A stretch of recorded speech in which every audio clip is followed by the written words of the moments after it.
El Señor esté con ustedes. y con tu espíritu. Lectura del Santo Evangelio según San Marcos. Gloria a ti, Gloria a ti, Señor. Señor.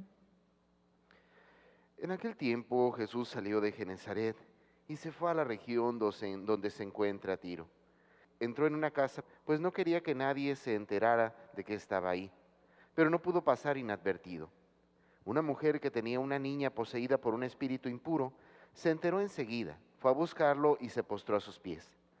Cuando aquella mujer, una siria de Fenicia y pagana, le rogaba a Jesús que le sacara el demonio a su hija, él le respondió: deja que coman primero los hijos, no está bien quitarles el pan a los hijos para echárselo a los perritos.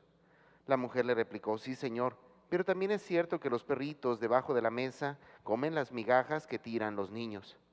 Entonces Jesús le contestó: anda, vete, por eso que has hecho, el demonio ha salido ya de tu hija. Al llegar a su casa, la mujer encontró a la hija recostada en la cama y ya el demonio había salido de ella. Normalmente cuando contemplamos la historia del pueblo de Israel, siempre sobresalen la figura de grandes personajes, grandes hombres, mujeres, que brillaron por sus virtudes, por sus cualidades, por una gran cantidad de dones propios de Dios. Sin embargo, es típico que cuando contemplamos estos dones, perdamos de vista el más importante de todos ellos.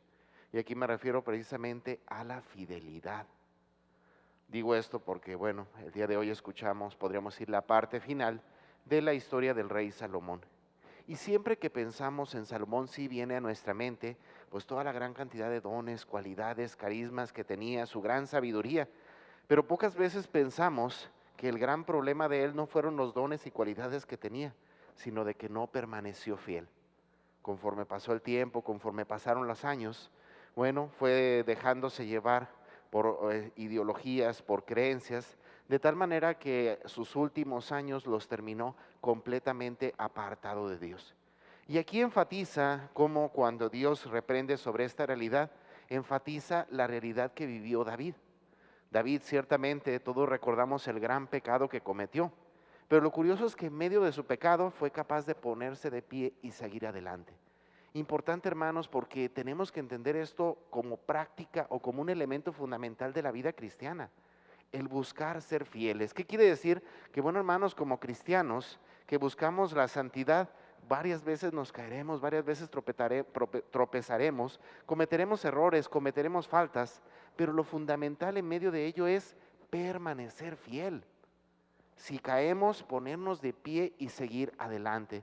No desistir en medio de nuestro deseo, en medio de nuestro anhelo, en medio de la búsqueda de nuestra vocación a la santidad. Quizás podemos entender la magnitud de esta virtud precisamente a partir del Evangelio del día de hoy. También escuchamos esta mujer que es verdad, pues no pertenecía a la fe judía como tal, era una pagana, pero es capaz de ir a Jesús y pedirle a él su ayuda. En medio de la negativa que experimenta ella de parte de Jesús, no se deja vencer, sino que al contrario, ¿qué hace? Persevera, persevera, lucha, insiste, hasta que obtiene de parte de Dios lo que ella necesitaba. Bueno, hermanos, pues pidamos a Dios de manera especial en este día que nos ayude a permanecer fieles y firmes. A lo largo de nuestra vida pasaremos por una gran cantidad de situaciones que nos harán dudar de nuestra fe, que nos harán titubear en nuestro caminar. Pero no perdamos de vista que el premio en la vida de la fe no se da a quien llega primero, sino al contrario, al que llega al final, permaneciendo fiel, permaneciendo firme, permaneciendo en la búsqueda constante del deseo, de la vocación de Dios, que lleguemos a ser santos.